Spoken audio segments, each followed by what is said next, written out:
koonfur galbeed ayaa ku dhawaaqday inay soo afjarayso ciidamada isku urursanaya gobolkaasi bay gaar ahaanna degmada Buur-Hakaba maxaa ka jira in wasiirka amniga gudaha dowlad goboleedka koonfur galbeed loo xil saaray inuu hogaamiyo ciidan aadaya dhinaca Buur-Hakaba si loo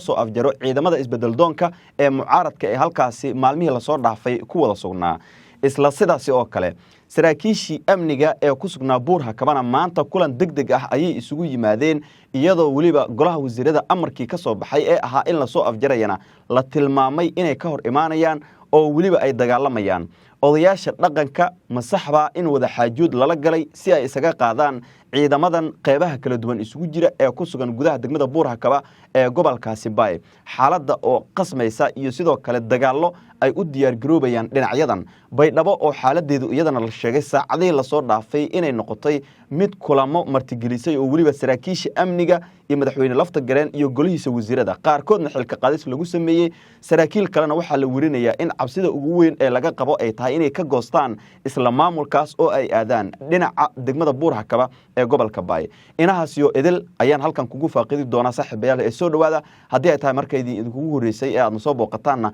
waxaan idinka codsanaynaa inagu soo biirtaan saaxiibadina la sii wadaagtaan muuqaalkan qaybta hoose ee faaladana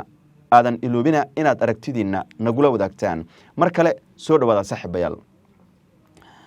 Buur-Hakaba xaaladeedu wali waa sidii waxa ay la ciirciiraysaa ciidamo tirabeel ah madaxweyne lafta gareen kulamo kala duwan ayuu maanta la qaatay xafiiskiisa saraakiil kala duwan xubno ka tirsan golaha wasiirada bulshada rayidka ah odayaal dhaqan oo qaybtood la sheegay in deegaan ahaan ay ka soo jeedaan degmada Buur-Hakaba ee gobolka Bay bardaale ilaa iyo deegaanada kale ee hoostaga odayaal kale oo ka soo jeeda ayaa iyagana la tilmaamay in saacadihii la soo dhaafay khadka telefoonka si toos ah loogala hadlay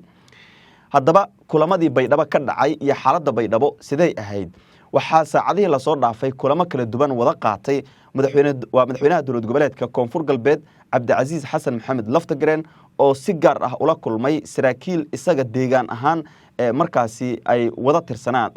tirsadaan koonfur galbeed si gaar ahna ku hayba isla saraakiil kale oo iyagana ka soo jeeda Buur-Hakaba ayaa la tilmaamay madaxweyne Laftagareen kulan uu la qaatay si gaar ahna wasiirkiisa amniga kulankan uu ku helinayay waxaa si gaar ah kulamadaasi oo idil diiradda lagu saaray sida aan xogta aan helnay ay sheegayso sidii Buur-Hakaba looga nadiifin lahaa kooxdaas oo ay madaxweyne Laftagareen ama maamulka koonfur galbeed u taqaano koox maafiya ah oo doonaysa inay calqaladeeyaan ammaanka guud ee deegaanada koonfur galbeed ee Soomaaliya waa sida kulamadii ka dhacay baydhabo lagu soo hadal qaaday isla sidaas oo kale kulamada saraakiisha markii ay soo gabagaboobeen kadib golaha wasiirada ayaa maanta kulan yeeshay oo kulankaas uu gudoomiyay madaxweyne Laftagareen inta badan waxa kulanka lagu falanqeeyay xaaladda guud ee ammaan ee deegaanada maamulka koonfur galbeed ee Soomaaliya si gaar ah Buur-Hakaba oo iyadana kamid ah degmo ka tirsan isla gobolka Bay dowlad goboleedka koonfur galbeed ee Soomaaliya horay ilaa saacadii la soo dhaafay waxa jiray hadalheeno xoogan oo la xiriira in wasiirkii amniga gudaha ee dowlad goboleedkaasi koonfur galbeed uu ku tilmaamay garoonka diyaaradaha ee Buur-Hakaba mid ay xirteen rag aanan markaasi dowladnimada Soomaaliya wax ka aqoon koonfur galbeedna aan shaqo ku lahayn hayb ahaanna deegaankaas aanan ka soo jeedin laakiin doonaya inay carqaladeeyaan sidoo kalena sameeyaan wax lidi ku ah ammaanka guud ee koonfur galbeed Soomaaliya golaha wasiirada waxyaabaha kale ay falanqeeyeen waxaa kamid ah sidii loo dejin lahaa qorshe dagaal oo wadajir ah oo lagu soo afjarayo guud ahaanba dadka halkaasi ku sugan ee saraakiisha iyo dableyda isugu jira iyadoo horay dad uga goostay maamulka koonfur galbeed si rasmi ah ay u sheegeen inaysan qayb ka ahayn maamulkaasi oo muddada 3 sano ah ku jooga sharci darro waa sida ay sheegeen isla golihii wasiirada kulankoodii markii uu dhacay kadib wasiirka wasaaradda warfaafinta dhaqanka iyo dalxiiska dowlad goboleedka koonfur galbeed ayaa warbaahinta si toos ah ula hadlay waxyaabihii uu yirana waxaa kamid ahaa hadalkan arinta ka dhacday degmada Buur-Hakaba dowladda koonfur galbeed Soomaaliya waxay ka leedahay mowqif waxaana arintaasina gacanta lagu hayaa sida uu madaxweynaha dowladda koonfur galbeed Soomaaliya hore u sheegay waxa weeyaan wax walba iyo cid walba oo tabasho qabta dowladda koonfur galbeed Soomaaliya waxay arintooda ku xalinaysaa qaab wada hadal iyo xasilooni ah laakiin waxaan marna la yeelaynin in dadka degmada Buur-Hakaba ku nool loo haysto qaab hostage ah ama afduub ah waxaad ogtahay qofka dhahaya aniga mataqaanaa waxaan ka baxay dowladda koonfur galbeed Soomaaliya dowladda koonfur galbeed Soomaaliya ma aha urur lagu biiray waa deegaan dadka ay degan yihiin qofka hadduu xilka u hayo iska casili kara laakiin shacabka iyo malaayiin iyo boqolaal kun oo ku nool deegaanada koonfur galbeed Soomaaliya gaar ahaan degmada Buur-Hakaba ma aha meel loo haysan karo afduub iyo hostage sababtaas la ajligeeda dowladda waxay arintaasi ku wajahday qaab xigmad leh waxayna u maraysaa marin nabadeed waxayna wada hadal kula jirtaa dadka iyo odayaasha dhaqanka iyo dadka ay arintaas qosayso waa wasiirka wasaaradda warfaafinta dhaqanka iyo dalxiiska dowlad goboleedka koonfur galbeed ee Soomaaliya waxa uu ka hadlayna waa waxyaabihii ka soo baxay shirka amniga iyo sidoo kale golaha wasiirada ee dowlad goboleedkaasi koonfur galbeed ee Soomaaliya haddaba markii shirkaasi uu dhacay kadib fariintan waxa ay gaartay deegaanada kale ee koonfur galbeed Soomaaliya isla fariinta markii ay soo baxday kadib oo ay wada gaartay deegaanadaasi qaar waxaa si degdeg ah uga hadlay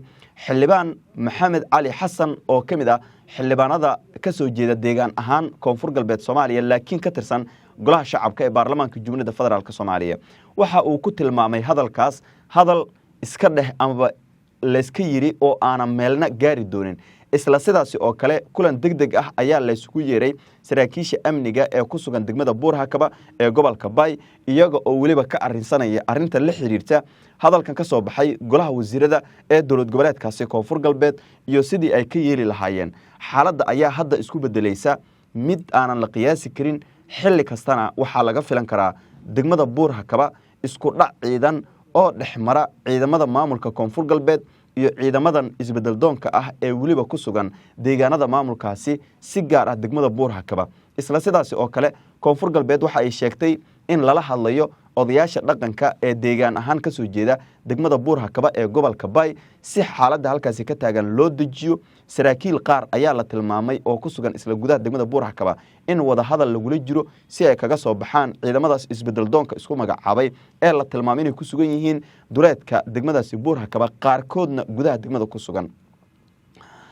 xaaladda ayaanan la qiyaasi karin xilli kastana waxaa la filan karaa in koonfur galbeed ay weerar ku qaado gudaha degmadaasi Buur-Hakaba ee gobolka Bay si guud ahaanba loo soo afjaro sida uu sheegay wasiirka wasaaradda warfaafinta dhaqanka iyo dalxiiska dowlad goboleedkaasi ciidamada isbedel doonka ah ee ay gadaal ka riixayaan dhinacyada mucaaradka isla sidaasi oo kale waxaa wada hadal la jira odayaasha dhaqanka ee deegaanka iyo saraakiishaasi maamulka deegaankaasi waxaa la tilmaamay in xilligan uusan diyaar u ahayn wax wada hadal ah oo ay la galaan maamulka koonfur galbeed ee Soomaaliya xaaladda koonfur galbeed ayaa jabi kale ku jirta madaxweyne Lafta Gareen waxa uu ku dadaalayaa in ciidamadiisii gaarka ahaa uu u adeegsado xaaladan ka taagan degmada Buur-Hakaba ee gobolkaasi Bay si loo soo afjaro sidoo kalena dadka halkaas isku haya looga markaasi saaro oo waliba xaaladda ammaan ee guud ahaanba ay gacanta ku hayso deegaanada dowlad goboleedkaas ama maamulkaasi koonfur galbeed ee Soomaaliya horeyna amaro ayaa jiray oo loo soo saaray oo ku aadan in shakhsi gaar ah aanan lagu arki karin